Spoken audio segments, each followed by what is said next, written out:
The coffee was still hot when it hit his back. He staggered, dropped to one knee, but didn't fall. Laughter echoed through the courthouse lobby. No one helped, except a child, small, quiet, who raised a phone and started recording. One of the young men noticed and stepped forward. A slap. The phone flew. The screen cracked. And in the middle of it all, it was the old man who bent down, picked the phone up from the floor, blew the dust off, and said in a soft voice, unaware he'd been filmed, "Let me fix this for you. Things like this shouldn't be lost."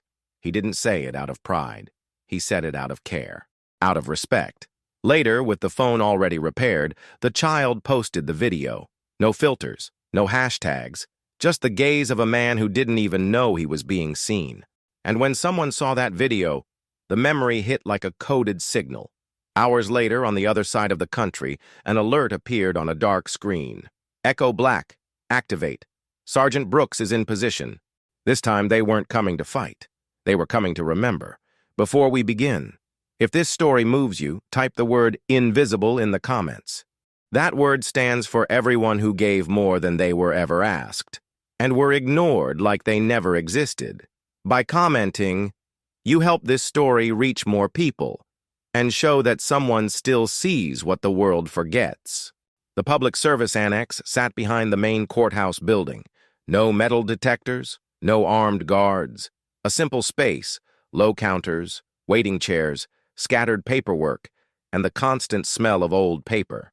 But everyone knew that place had an owner.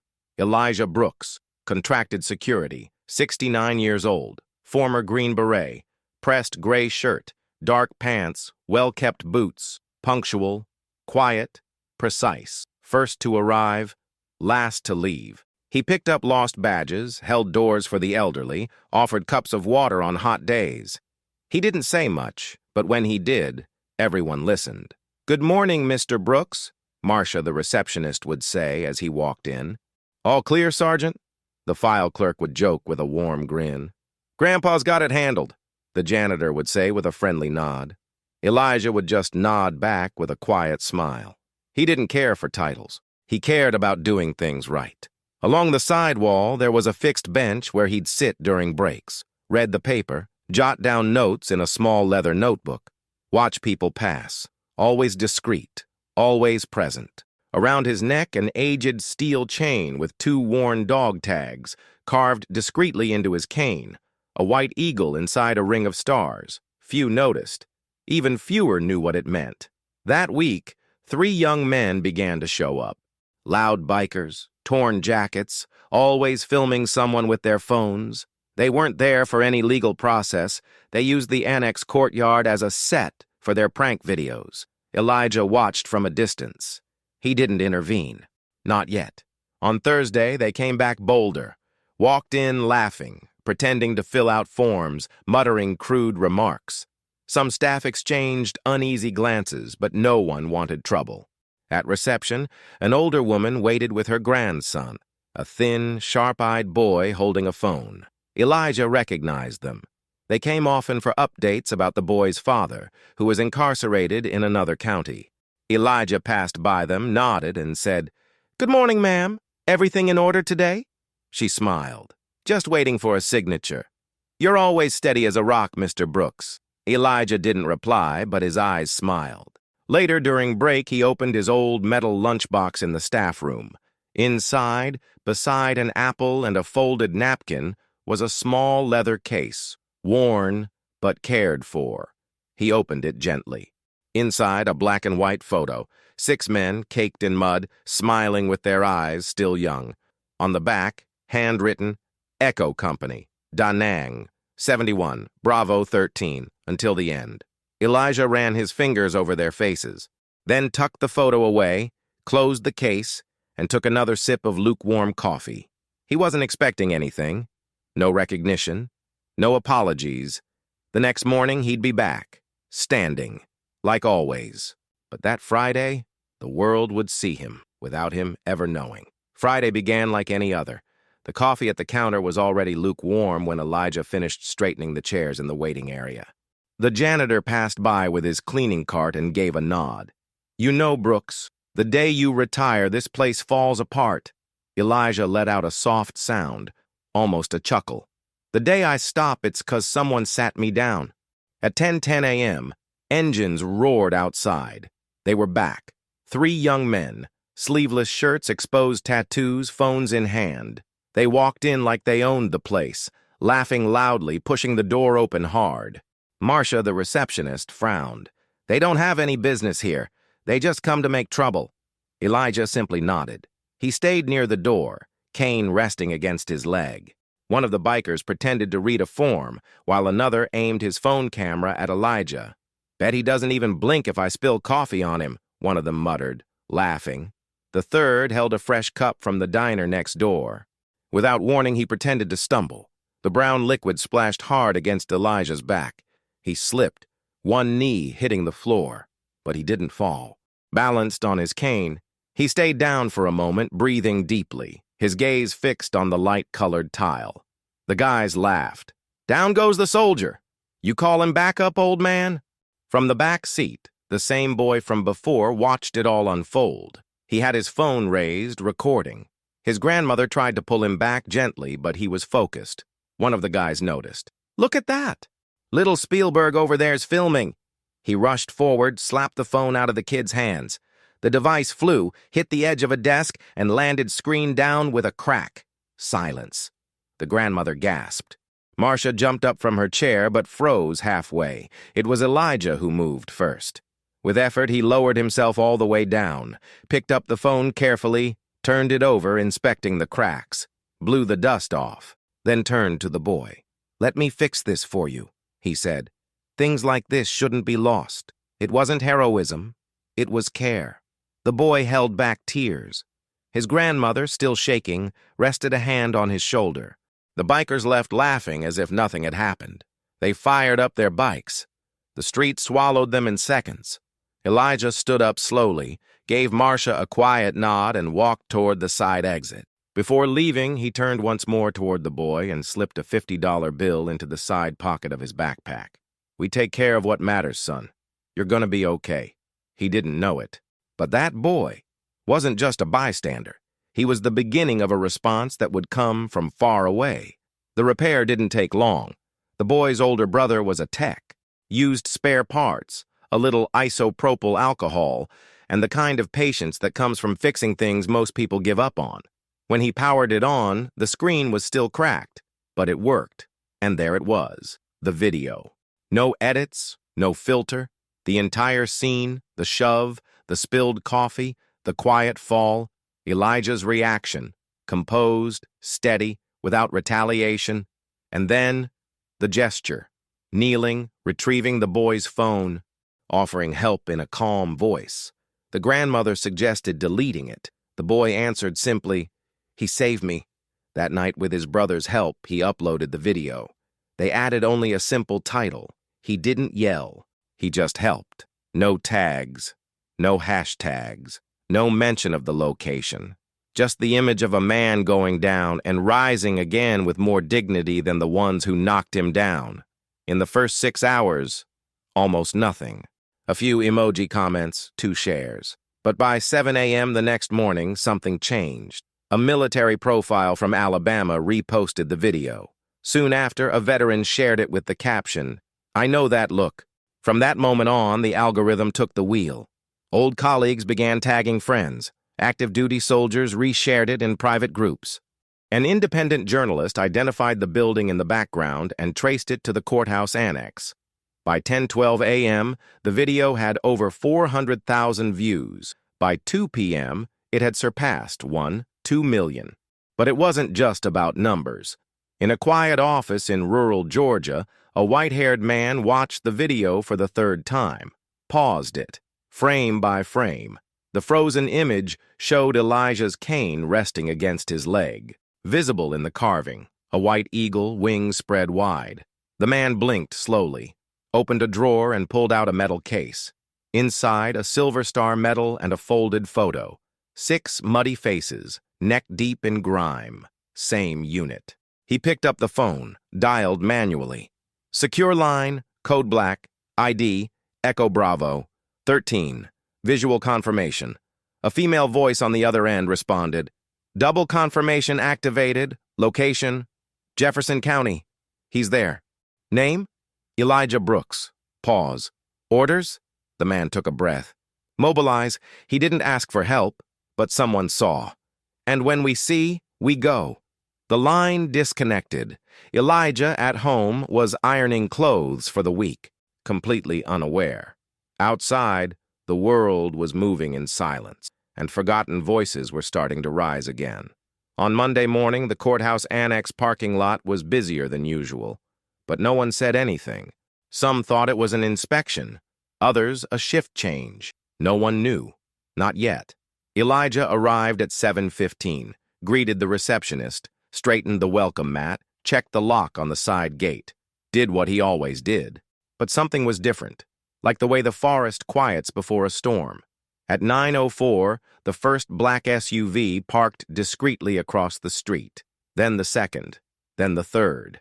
No sirens, no rush. Men and women stepped out calmly, wearing plain clothes, simple coats, worn boots, neutral shirts. No visible insignia, but their eyes were old. They didn't enter the building. They spread out along the sidewalks. One of them placed a hand on the iron railing like he was bracing in a trench. Another, older, carried something folded with reverence, a folded American flag. And around the wrist of a third, a pair of old dog tags shimmered, tied with a dark cord. Across the street, in a small cafe, a teenager noticed the movement. He pulled out his phone, started recording. "Guys, something's going on at the courthouse. There's these people. Looks like something out of a movie. I'm live streaming. Check it out." At 9:22, 3 motorcycles roared around the corner. Same guys. Leather jackets. Mirrored sunglasses. One of them had the video of Elijah open on his phone. He laughed loudly.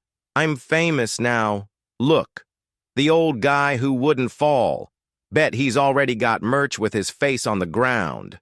Elijah stepped out from the side of the building, lunchbox in hand. He was crossing the courtyard to the break room when he saw them, and in that moment, the sound disappeared. Before any of the 3 could get closer, a man was already standing between them. Tall, broad shoulders, simple denim jacket, eyes like worn steel. "No closer," he said, calm but firm. The biker laughed. "You gonna stop me, old man?" The man didn't answer, just turned slightly and made a hand gesture. In seconds, the other veterans around the block began to move. No rush, no sound, forming a quiet semicircle around Elijah. People started stepping out of shops, crossing the street, slowing down. Cars reduced their speed. A police officer approached, saw the symbol on their worn shirts, a white eagle with open wings, and removed his cap in silence. "Who are they?" someone whispered in the crowd. "Echo Company," a trembling voice replied. "They're here for him," another said. "But who is that man?" And then, as if the city itself answered, a deeper silence fell. The tallest veteran stepped forward and knelt before Elijah, pulled a dark cloth from his pocket, and with slow, deliberate movements, wiped Elijah's boots clean, still stained from Friday's coffee. Then he stood, looked straight into the biker's eyes. He didn't ask for help, but we saw. And when we see, we show up. Oh, ChatGPT Disa. Elijah didn't answer right away. He looked up at the clear sky, then down at the ground, and finally, at the man standing in front of him. "Took you long enough," he said softly. The other man smiled faintly. "We were just waiting for you to stand up." The sun was already high in the sky, but no one seemed to notice. The street stood still, engines off, people lining the sidewalks, phones in hand, but no one spoke. The silence was thick, like a truth that had finally found its voice. The 3 bikers looked smaller now, not from fear, but from shame. The youngest avoided eye contact. The one in the middle tried to laugh it off. And the one who had thrown the coffee, arms crossed, stood frozen, his shoulders no longer strong enough to hold up his pride. Then one of the veterans, gray-haired, steady hands, stepped toward Elijah. He held a fresh cup of coffee. He stopped beside him, met the old soldier's eyes. Elijah gave a small nod, like he already knew. Then, deliberately and without malice, the veteran poured the coffee over Elijah's boots. Not with anger, but with meaning. The stain spread across the dark leather. Same color, same scene. But now, it had purpose. The veteran turned to the bikers. Sometimes, a stain returns, just to show what still needs cleaning. From his pocket, he pulled out a clean cloth and held it out. One of you. Now. Silence. All eyes turned. The crowd waited. The youngest took a step back. The one in the middle hesitated. But the leader took a deep breath and walked toward Elijah, slowly, without defiance. He knelt, took the cloth, and began to wipe the stained boots. Each stroke was slow, like it weighed more than his body. "I'm sorry, sir," he said, voice low, nearly breaking. Elijah didn't answer, but he looked at him. A steady gaze. No anger, no pride, just truth. The veteran beside him placed a hand on the young man's shoulder and said, "Now you understand. The weight carried by someone who kneels for a man who never fell." The young man stopped wiping, stayed there for a few moments, then stood up without saying another word. Elijah then walked to the boy, still standing beside his grandmother. He opened his lunchbox, pulled out a small leather notebook, flipped through until he found the right page, wrote something carefully, tore out the page, and handed it to the boy. "This is for you." On the page, a single sentence, "Be the first to stand." The crowd watched in silence. In that moment, no one was filming. No one was talking. No one needed to. Right there, in front of everyone, an old soldier had taught an entire country how to rise, without saying a word. That afternoon, Jefferson County felt different. The horns seemed softer, the conversations quieter. Even the wind seemed to walk more slowly along the sidewalks. Inside the annex lobby, a small wooden plaque was mounted beside the front counter. Here, a man held more than doors. He held the dignity of all of us. Elijah kept showing up to work in the days that followed. Same uniform, same cane. But now, something had changed. People who used to walk by without looking now stopped. Some said thank you. Others simply bowed their heads. There was a new weight to their gestures, not out of obligation, but recognition. On the bench where Elijah used to sit during breaks, someone left a small bouquet. Beside it, a note in a child's shaky handwriting, "Thank you for teaching me without saying anything." Days later, a simple ceremony was held in the courtyard behind the annex. No political speeches, no spotlight. Just chairs, silence, and veterans. The police officer who had watched it all unfold made sure to be there. The lady from the cafe brought trays of cookies. The boy, the one who filmed it all, helped pass out ceremony programs. When Elijah arrived, everyone stood. The veteran in the denim jacket handed him an envelope. Inside, a replica of the medal he had never asked for, along with a printed photo from that day. The moment the three bikers lowered their heads, but Elijah didn't speak. He simply walked to the podium, pulled the notebook from his pocket, and placed it there. Open, blank page. He looked at the crowd and simply said, "Now it's your turn. And if you've stayed with us this far, if this silence taught you something too, write in the comments. I saw. And if you want to hear more stories like this, where honor still speaks louder than noise, subscribe to the channel. Because some stories don't need to shout. They just need to be remembered.